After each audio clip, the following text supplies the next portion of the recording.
Concave mirror, convex mirror यिनीहरू भनेको चाहिँ स्पेरिकल टाइप अफ मिरर्सहरू हो जसको बारेमा हामीले पढ्छौँ। अब हामीले यो मिररहरूले चाहिँ कसरी इमेज फर्म गर्छ। हाम्रो जुन घरमा मिरर हुन्छ त्यो मिरर भनेको चाहिँ एउटा प्लेन मिरर हो, किनकि जताततै त्यो लिनियर हुन्छ। तर जब त्यही सर्फेस चाहिँ बेन्ड हुन जान्छ, कर्भ हुन जान्छ, त्यति बेला चाहिँ डिफ्रेन्ट वेमा इमेज फर्म हुन्छ। अब हामीले यहाँ फर्स्ट कन्डिसन हेर्न सक्छौँ, when an object lies at infinity भनेको छ। त्यहाँ फिगरमा हेऱ्यो भने त्यो अब्जेक्टलाई हामीले एबी भनेर देखाएको छ। त्यहाँ हामीसँग एउटा कन्केभ मिरर छ एमएन भनेर। The principal axis can be seen at the line PC line. अब त्यति बेला चाहिँ जब इन्फाइनाइटमा हामीले अब्जेक्ट राखेको हुन्छ त्यति बेला चाहिँ के हुन्छ त, कन्केभ मिररबाट त्यो रिफ्लेक्सन भइरहेको छ भने the image will always be formed at the principal focus. Principal फोकसमा चाहिँ जहिले पनि आएर इमेज फर्म हुन्छ भनेको छ। अनि यो जस्तो यो जुन इमेज हुन्छ, the image has been formed outside of the mirror, so the image is real. The image is inverted, किनकि हामीले त्यहाँ फिगरमा पनि देख्न सक्छौँ त्यो चाहिँ तलपट्टिको डिरेक्सनमा गएको छ। र जहिले पनि हाम्रो जुन त्यो इमेज हुन्छ त्यसको प्रपर इमेज देखिन्न, त्यो चाहिँ एउटा पोइन्ट इमेज जसरी देखिन्छ। Now let's move forward to when an object lies beyond C भनेको छ। सी भनेको चाहिँ हाम्रो त्यो सेन्टर अफ कर्वेचर हो। सेन्टर अफ कर्वेचर भनेको हामीले त्यो मिररलाई एउटा प्रपर सर्कल बनायौँ भने त्यो सर्कलको सेन्टर भन्न खोजेको हो। जब त्यसरी चाहिँ हाम्रो बियोन्ड सी भन्दा पछाडि हुन्छ तर इन्फाइनाइटमा अब्जेक्ट छैन भने चाहिँ के हुने भयो त, जहिले पनि the image is found between principal focus and the point C भनेको सेन्टर अफ कर्वेचर। अनि हामीले फिगरमा पनि हेर्न सक्छौँ the image is real, the image is inverted भनेको त्यो इमेज उल्टो भएको छ र इमेज डिमिनिस्ड पनि भएको छ। त्यो जुन साइज छ साइज पनि घट्न गएको छ।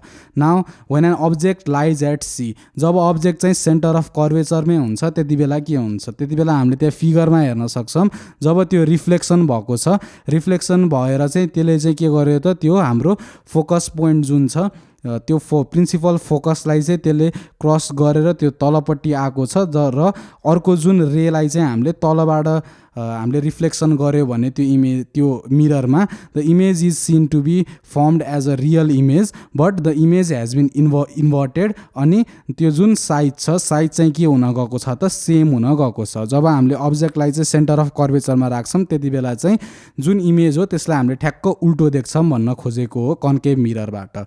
अब when an object lies between C and F, जब चाहिँ सेन्टर अफ कर्वेचर र फोकस प्रिन्सिपल फोकसको बिचमा हुन्छ त्यति बेला चाहिँ अब्जेक्ट इमेज कस्तो फर्म हुने भयो त, the image is magnified, the image is real, तर द इमेज इज इन्भर्टेड। जहिले पनि त्यो पोइन्ट जुन ए छ, ए चाहिँ ए ड्यासमा इमेज ए ड्यासमा चाहिँ कन्भर्ट भएको छ। त्यसले गर्दाखेरि चाहिँ जुन हाम्रो अब्जेक्ट छ त्यो अब्जेक्ट चाहिँ ठ्याक्क उल्टो हुन गएको छ। हामीले जहिले पनि यो रिफ्लेक्सन हेर्ने बेला चाहिँ एउटा चाहिँ डाइरेक्ट रिफ्लेक्सन हेर्छौँ कन्केभ मिररबाट, जुन चाहिँ त्यो प्रिन्सिपल फोकसबाटै पास भएर जान्छ। र अर्को चाहिँ जुन हाम्रो रे अफ लाइट छ त्यसलाई चाहिँ हामीले डाइरेक्टली प्रिन्सिपल फोकसबाट पास गराएर मिररबाट रिफ्लेक्सन हुने बेला चाहिँ कुन पोइन्टमा गएर अगाडिको लाइनलाई इन्टरसेक्ट गर्छ हेर्ने हो।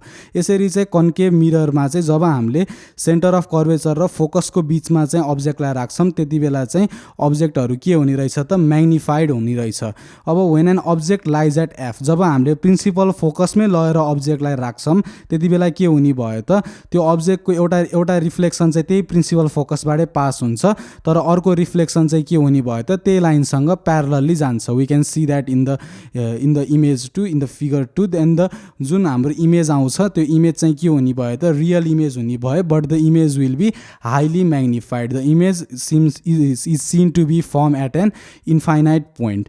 अब अर्को छ हामीसँग when an object lies between the principal focus and the pole. Pole भनेको चाहिँ हाम्रो जुन मिरर छ त्यो मिररको सेन्टर पार्ट भन्न खोजेको हो। त्यति बेला चाहिँ के हुने भयो त, त्यति बेला चाहिँ हाम्रो जुन इमेज छ the image is seen to be a virtual image. यति बेला चाहिँ इमेज चाहिँ गएर हाम्रो मिररको पछाडि फर्म भएको छ, त्यो पछाडिको स्पेस कहिले पनि देखिँदैन, त्यही भएर इमेजलाई भर्चुअल भनेको हो। The image is seen to be magnified and it is erect. Erect भनेको जस्तो चाहिँ हाम्रो अब्जेक्ट देखिन्छ हाम्रो इमेज पनि के हुने भयो त, सेम वेमै देखिन्छ, त्यो इन्भर्टेड छैन भन्न खोजेको हो। अब यही यो हामीले जहिले पनि के गर्यो त, अब्जेक्टलाई चाहिँ इन्फाइनाइटदेखि मिररको नजिक नजिक नजिक नजिक लिएर आएको छ, अनि त्यति बेला चाहिँ डिफ्रेन्ट सर्ट्स अफ इमेजेसहरू फर्म भएको छ।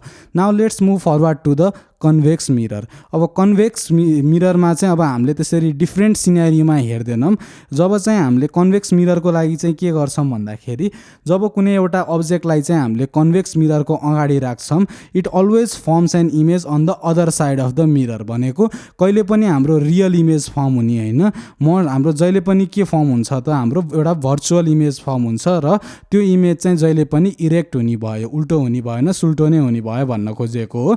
And the image is seen to be diminished भनेको त्यो जुन साइज छ साइज घट्न जान्छ। हामीले त्यहाँ एउटा फिगर छ त्यसमा नि हेर्न सक्छौँ, त्यहाँ एबी भनेर हाम्रो अब्जेक्ट छ। जब अब्जेक्टलाई चाहिँ हामीले के गर्यो त मिररको अगाडि राख्यो, कन्भेक्स मिररको अगाडि, त्यति बेला एउटा चाहिँ प्यारल रे अफ लाइट लगेर चाहिँ हामीले त्यहाँ रिफ्लेक्सन हुने बेला प्रिन्सिपल फोकसमा त्यो रिफ्लेक्टेड भएको छ। अनि डाइरेक्ट लाइन जुन हामीले प्रिन्सिपल फोकस भने सेन्टर अफ कर्वेचरतिर तान्छौँ, त्यसले चाहिँ गएर त्यो अगाडिको लाइनलाई इन्टरसेक्ट गरेर इमेज चाहिँ कहाँ फर्म गर्ने भयो त हाम्रो पोल र प्रिन्सिपल फोकसको बिचमा चाहिँ गएर इमेज फर्म भएको छ। अब यो चाहिँ डिस्टेन्स अनुसार डिफ्रेन्ट ठाउँमा इमेज फर्म हुनसक्छ, तर जहिले पनि image is form on the back side of the mirror, hence the image is always a virtual image in convex mirror.